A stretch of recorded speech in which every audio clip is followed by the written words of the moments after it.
Hello students, this is Pawan Gupta and you're watching our YouTube channel Elite Info Systems। आज आपको हम एक नया टॉपिक सिखा रहे हैं, दैट इज स्टैक। स्टैक एक ऐसा कॉन्सेप्ट होता है डेटा को फैच करने का और निकालने का, स्टोर करने का और निकालने का, जिसको कि हम लोग कई जगह पे इस्तेमाल करते हैं अपने टेक्नोलॉजी में, कंप्यूटर प्रोग्राम में, इवन रियल लाइफ में भी इसका कई जगह इम्प्लीमेंटेशन देखने को मिलता है। स्टैक एक ऐसा कॉन्सेप्ट है जिसको कि हम लोग लिफो के नाम से जानते हैं। लिफो मीन्स होता है last in first out. Last in first out it means जो पहले जाएगा वो आखिरी में निकलेगा, जो आखिरी में जाएगा वो पहले निकलेगा। That is the LIFO concept. तो डेटा को कैसे फैच करना है और पुश करना है ये आपको इसमें बताने जा रहे हैं। तो सबसे पहले आपको यहाँ पे एक लिस्ट बना लेनी है। तो we have integer type array, name is stack, name is stack, और इसका साइज हम डिफाइन कर लेते हैं as define size is equals to 10। अभी साइज मेरे पास 10 है, ठीक है, तो इसका मैक्सिमम साइज मैंने 10 ले लिया है। अब कुछ और हेडर फाइल ले लेते हैं हम लोग, जैसे कि लेते हैं हर एक प्रोग्राम में। चलो, standard input output header file and next is console input output header file. ये जो जनरल फाइल्स है इसको हम लोग ले लेते हैं, जरूरत पड़ेगी इसकी में। उसके बाद यहाँ डिफाइन करते हैं, टर्मिनेटर नहीं लगाते।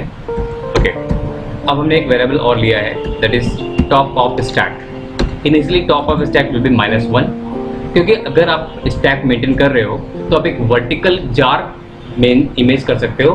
We have a vertical jar, इसका कि बॉटम क्लोज होगा और टॉप पोर्शन ओपन होगा, ठीक है। तो जो पहला आइटम आएगा हमारे पास वो बॉटम पे आएगा, फिर जो नेक्स्ट आएगा वो बॉटम से थोड़ा ऊपर होगा, फिर थोड़ा और ऊपर जाएगा। ऐसे हमारा जो एलिमेंट होगा ऐसे जो अपवर्ड साइड बढ़ता चला जाएगा, तो हमारा जार एक एक करके आइटम से भर जाएगा।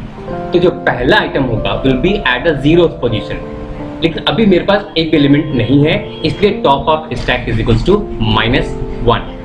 जैसे ही मेरा पहला एलिमेंट पुश होने के लिए आएगा तो हम टॉप ऑफ स्टैक में इंक्रीमेंट कर देंगे, फिर हम उसमें स्टोर कर लेंगे। अगर भरते भरते भरते भरते जार भर जाएगा तो हम आगे कह देंगे ओवरफ्लो, कि we don't have enough capacity, we can take it now. So we have a method void push method. इसमें एक वैल्यू आएगी जो हमें पुश करनी होगी। तो हमें करना क्या होगा, हमें टॉप ऑफ स्टैक को पहले इंक्रीमेंट करना होगा। टॉप वैल्यू को इंक्रीमेंट करेंगे, देन स्टैक के इस इंडेक्स में हम वैल्यू को असाइन कर देंगे। मैं लिख भी उसी तरह से रहा हूँ जिस तरह से मेरा ये प्रोसेस करेगा। आपको समझना होगा कि मैं कैसे लिख रहा हूँ। ये काम करने से पहले आपको इंश्योर कर लेना होगा कि आपके पास इनफ स्पेस है भी कि नहीं है। तो अब आप यहाँ पे इफ लगा के चेक कर लो। If top of stack is equals to size, it means अब आपकी जगह भर चुकी है, ठीक है। अगर आपका इंडेक्स 9 इक्वल हो गया है, 10 जगह हमारे पास है और वो इक्वल्स टू -1 हो गया है, इट मीन्स अब मेरे पास जगह नहीं है, हम आगे नहीं ले सकते। तो we will print the message stack is overflow, stack is overflow, right। तो अगर मेरे पास जगह होगी then we'll take input। हमने इनपुट ले लिया, स्टैक में वैल्यू को मैंने असाइन कर दिया। अगर जगह होगी तो ठीक है, अगर नहीं है तो मना कर देंगे। चलो, ये हो गया मेरा पुश करने के लिए। अगर हम पॉप कर रहे हैं, पॉप करने का मतलब होता है हमें एक इंटीजर वैल्यू वहां से वापस मिलेगी, ठीक है। तो अगर हमें एक वैल्यू निकालनी है तो value is coming from our stack of top of stack position. तो टॉप वैल्यू जो भी होगी हमको मिल जाएगी।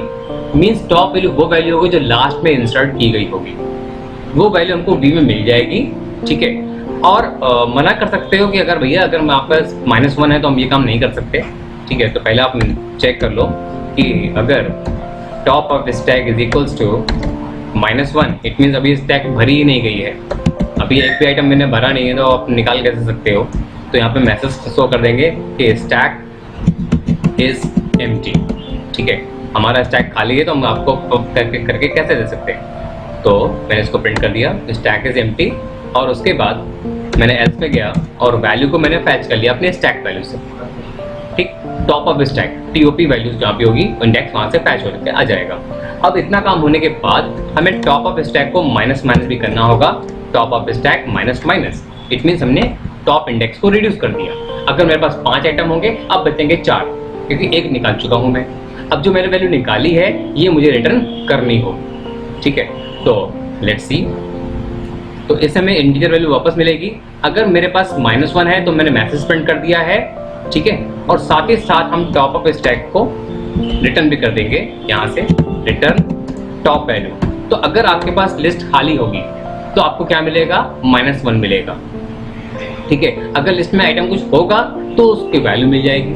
तो लास्ट में रिटर्न करेंगे हम वैल्यू को, रिटर्न वैल्यू जो हमने पॉप की है वो हमें वैल्यू मिल जाएगी। तो इधर वी विल पुश और we will pop, we will have two methods. अब हम वाइड मेन में आ रहे हैं। वाइड मेन वी हैव, इस वाइड मेन के अंदर हमने स्टैक को ऊपर पहले डिक्लेयर कर ही चुके थे।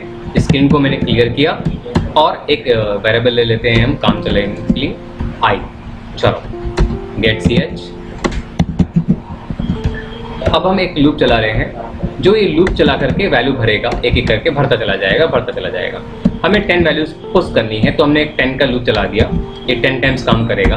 और हम पुश फंक्शन को कॉल कर रहे हैं, हमने वैल्यू दे दी आई की वैल्यू। अब ये एक एक करके भरता चला जाएगा, ठीक है। पहले 1 पुश करेगा, फिर 2 पुश करेगा, फिर 3 4 5 6 7 8 9 10 पुश करता चला जाएगा। अब हम इसी काम को करेंगे लूप लगा करके पॉप के लिए। तो मैंने फिर से लूप चलाया जो कि 10 टाइम्स काम करेगा।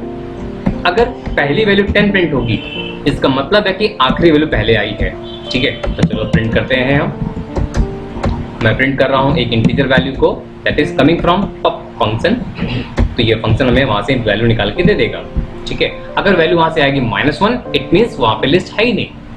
मैं 10 एलिमेंट भर चुका हूँ, अब एक एक वहाँ से हम पॉप करेंगे। तो देखते हैं काम कर रहा है कि नहीं कर रहा है। Let's see. सम एरर्स हैं तो ठीक कर लेते हैं। प्रिंटर सम स्पेलिंग मिस्टेक कर दिया, इट्स ओके।